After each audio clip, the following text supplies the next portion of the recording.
Department of homeland security ने 1.2 million लोगों ਨੂੰ ਹੁਣ तक डिपोर्ट एक्सपैल रिमूव ते रिटर्न ਜਿਹੜੇ ਉਹ कर चुके ਆ। पिछले साल ਦੇ आंकड़िਆਂ ਦੇ मुताबिक 55,000 ऑलरेडी ਵੱਧ आंकड़े आए आ। 48,381 ਲੋਕਾਂ ਨੂੰ ਫਲਾਈਟਾਂ ਤੇ ਬਿਠਾ ਕੇ ਆਈਸ ਵਾਲਿਆਂ ਨੇ ਇਸ ਮੁਲਕ ਦੇ ਵਿੱਚੋਂ ਬਾਹਰ ਕੱਢਿਆ ਆ। ओबामा ਦੇ ਕਾਰਜਕਾਲ ਦੇ ਵਿੱਚ 2 ਮਿਲੀਅਨ ਤੋਂ ਵੱਧ ਲੋਕਾਂ ਨੂੰ ਜਿਹੜਾ ਇਸ ਤਰੀਕੇ ਨਾਲ ਡਿਪੋਰਟ ਕੀਤਾ ਗਿਆ ਸੀ।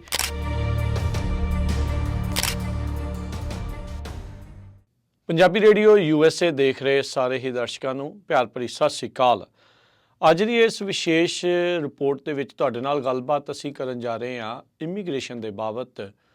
ਕਿੰਨੀਆਂ ਡੈਪੋਟੇਸ਼ਨਸ ਪਿਛਲੇ ਕੁਝ ਮਹੀਨਿਆਂ ਦੇ ਵਿੱਚ ਹੋਈਆਂ ਆ।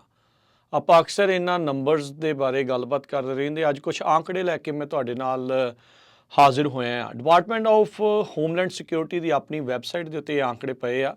ਜੇ ਤੁਸੀਂ ਖੁਦ ਵੀ ਚੈੱਕ ਕਰਨਾ ਚਾਹੋ ਉੱਥੇ ਕਰ ਸਕਦੇ ਆ, ਪਰ ਤੁਹਾਡੇ ਲਈ ਮਦਦ ਦੇ ਲਈ ਤੁਹਾਨੂੰ ਇਹ ਆંકੜੇ ਪੇਸ਼ ਕਰ ਰਹੇ ਹਾਂ।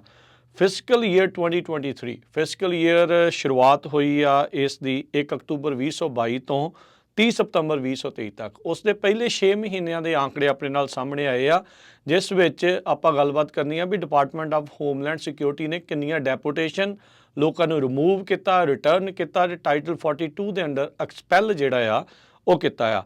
1 ਅਕਤੂਬਰ 2022 ਤੋਂ 31 ਮਾਰਚ 2023 ਤੱਕ ਡਿਪਾਰਟਮੈਂਟ ਆਫ ਹੋਮਲੈਂਡ ਸਿਕਿਉਰਿਟੀ ਨੇ 1.2 ਮਿਲੀਅਨ ਲੋਕਾਂ ਨੂੰ ਹੁਣ ਤੱਕ ਡਿਪੋਰਟ, ਐਕਸਪੈਲ, ਰਿਮੂਵ ਤੇ ਰਿਟਰਨ ਜਿਹੜੇ ਉਹ ਕਰ ਚੁੱਕੇ ਆ। ਇਹਨਾਂ ਆંકੜਿਆਂ ਦੇ ਵਿੱਚ ਜੇ ਜਾਈਏ ਤਾਂ ਪਿਛਲੇ ਸਾਲ ਦੇ ਆંકੜਿਆਂ ਦੇ ਮੁਤਾਬਕ 55,000 ਆਲਰੇਡੀ ਵੱਧ ਆંકੜੇ ਆਏ ਆ। 2022 ਦੇ ਫਿਸਕਲ ਈਅਰ ਦੇ ਵਿੱਚ ਇਸ ਜਿਹੜੀ ਟਾਈਮ ਫਰੇਮ ਦੇ ਵਿੱਚ 1,70,896 ਲੋਕਾਂ ਨੂੰ ਰਿਮੂਵ ਤੇ ਰਿਟਰਨ ਕੀਤਾ ਗਿਆ ਸੀਗਾ ਤੇ ਇਹ ਆંકੜਾ ਵੱਧ ਕੇ 2,25,483 ਦੇ ਉੱਤੇ ਪਹੁੰਚ ਚੁੱਕਾ ਆ ਫਿਸਕਲ ਈਅਰ 2023 ਦੇ ਵਿੱਚ। ਇਸ ਦੇ ਨਾਲ ਜੇ ਇਹਦੇ ਵਿੱਚ ਅੰਦਰੂਨੀ ਤੌਰ ਦੇ ਉੱਤੇ ਜਾਈਏ, ਰਿਮੂਵ ਕਰਨ ਵਾਲੇ 66,000 ਤਕਰੀਬਨ ਲੋਕਾਂ ਨੂੰ ਇੱਥੋਂ ਰਿਮੂਵ ਕੀਤਾ ਗਿਆ, ਜਿਨ੍ਹਾਂ ਉੱਤੇ ਰਿਮੂਵਲ ਆਰਡਰ ਲੱਗੇ ਹੁੰਦੇ ਆ। ਆਪਾਂ ਦੇਖਦੇ ਹਾਂ ਵੀ ਜਿਨ੍ਹਾਂ ਦੇ ਕੇਸ ਚੱਲ ਰਹੇ ਹੁੰਦੇ, ਜਦੋਂ ਰਿਮੂਵਲ ਆਰਡਰ ਆ ਜਾਂਦੇ ਆ ਤਾਂ ਇਹਨਾਂ ਨੇ 6 ਮਹੀਨਿਆਂ ਦੇ ਵਿੱਚ 66,000 ਲੋਕਾਂ ਨੂੰ ਰਿਮੂਵ ਕੀਤਾ। ਉਹਨਾਂ ਵਿੱਚੋਂ 48,381 ਲੋਕਾਂ ਨੂੰ ਫਲਾਈਟਾਂ ਤੇ ਬਿਠਾ ਕੇ ਆਈਸ ਵਾਲਿਆਂ ਨੇ ਇਸ ਮੁਲਕ ਦੇ ਵਿੱਚੋਂ ਬਾਹਰ ਕੱਢਿਆ ਆ। ਇਹ ਪਹਿਲੇ 6 ਮਹੀਨਿਆਂ ਦੇ ਆંકੜੇ ਆ, ਇਹ 2023 ਦੇ ਜਿਹੜੇ ਫਿਸਕਲ ਈਅਰ ਆ ਉਸ ਦੇ ਵਿੱਚ। ਇਸ ਦੇ ਨਾਲ ਪਹਿਲੇ 6 ਮਹੀਨਿਆਂ ਦੇ ਵਿੱਚ ਜਦੋਂ ਟਾਈਟਲ 42 ਅਜੇ ਚੱਲ ਰਿਹਾ ਸੀ, ਆਪਾਂ ਸਾਰਿਆਂ ਨੂੰ ਪਤਾ ਆ ਮਾਰਚ 2020 ਦੇ ਵਿੱਚ ਟਰੰਪ ਪ੍ਰਸ਼ਾਸਨ ਦੇ ਦੌਰਾਨ ਇਹ ਟਾਈਟਲ 42 ਐਕਸਪਲਸ਼ਨ ਜਿਹੜੀ ਪਬਲਿਕ ਹੈਲਥ ਗਾਈਡਲਾਈਨਸ ਉਹਦੇ ਤਹਿਤ ਐਕਸਪਲਸ਼ਨਸ ਲੋਕਾਂ ਨੂੰ ਬਾਰਡਰ ਦੇ ਪਾਰ ਜਿਹੜਾ ਉਹ ਰੋਕਿਆ ਜਾ ਰਿਹਾ ਸੀ, ਐਕਸਪੈਲ ਕੀਤਾ ਜਾ ਰਿਹਾ ਸੀ, ਉਹ ਸ਼ੁਰੂਆਤ ਹੋਈ ਸੀ ਤੇ ਉਹ 11 ਮਈ 2023 ਨੂੰ ਐਕਸਪਾਇਰ ਹੋ ਗਿਆ ਟਾਈਟਲ 42।